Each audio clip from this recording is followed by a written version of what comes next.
Hi, welcome to Ask Les. I'm Les. I have in my hand a compressed air operated air knife.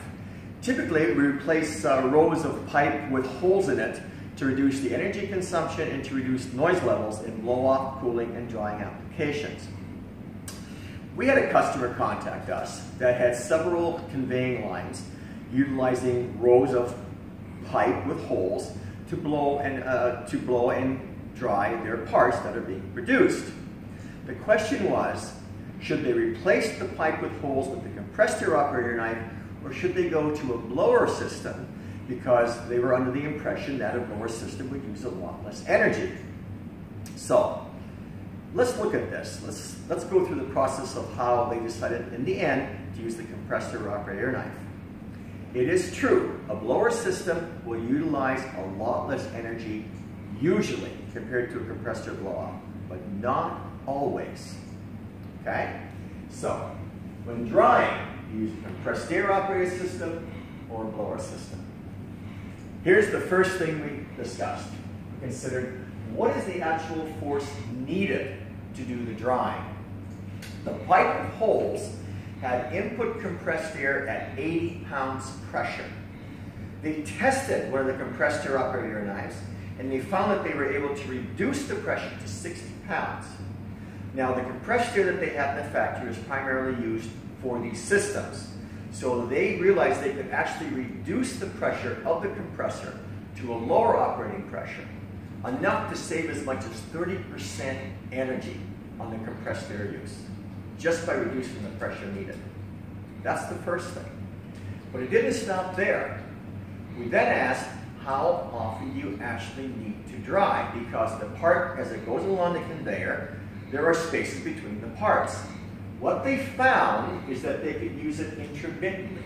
Not only could they use lower pressure with a compressed air knife, they also realized they could actually have it on only 80% of the time, but 20% of the time, they didn't need to use the compressed air. So by putting in a sensor with a PLC to have it go on and off when it sees the part, and then turn it on when it sees the part, turn the compressor off when it stops seeing the part, they could save another 20% energy.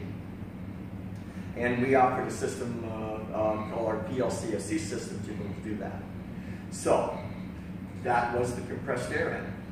So with this information, they were able to come up with an estimated figure of what the cost would be to utilize compressed air. They compared that to what it would be to utilize a blower system to do the same job. And they did test the blower system. The blower system would still use less energy, but it wasn't that much less. That was the point. They were going in with this idea that the compressor would be a lot more, but it wasn't. Then they had to consider one more thing, and this is very important because this is something that sometimes people don't consider enough. That is maintenance cost.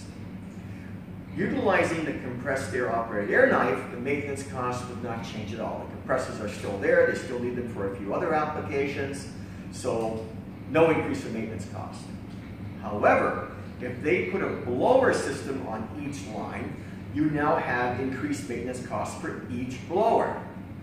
When they factored in that increased cost plus the energy cost of the blower compared to the energy cost and their zero maintenance increase in cost for the compressed air system, it was almost the same. So, what else is important? We asked them again, besides the force needed, besides the actual energy cost, the maintenance cost, what else was important? Two things came up. Number one, noise. There are people working around these machines. Increased noise level from a blower system is not going to be an advantage. The compressed air knife was able to reduce the noise level from the air coming out of their pipe. The compressed air coming out of this air knife has a noise level of about 69 decibels. So they may not even hear it operating. So the compressed air system is a lot quieter than a blower system, which will actually increase the noise. So that was another plus for the compressed air system. And finally, downtime risk. If they were to put a blower system on each line, if that blower motor or that blower went down for any reason, that line is down. But with a central compressed air system and with the backup compressor that they had, the downtime risk was virtually zero. So in the end, it just made sense to use the compressed air operated air knife. Now in real life, in other situations, a blower may actually come out to be better. Maybe it's a continuous operation, maybe it's other factors are important, maybe noise is not in consideration. Other things can come into play. So every situation is different. But when you're analyzing whether to use a compressed air operated system or a blower operated system, you should consider all the factors that are important to you. Not only energy cost, but actual maintenance costs that could be involved, noise levels that could be involved, and downtime risk. All those factors are important. If you have any questions concerning compressed air blow-off, cooling, drying, or conveying, ask Les.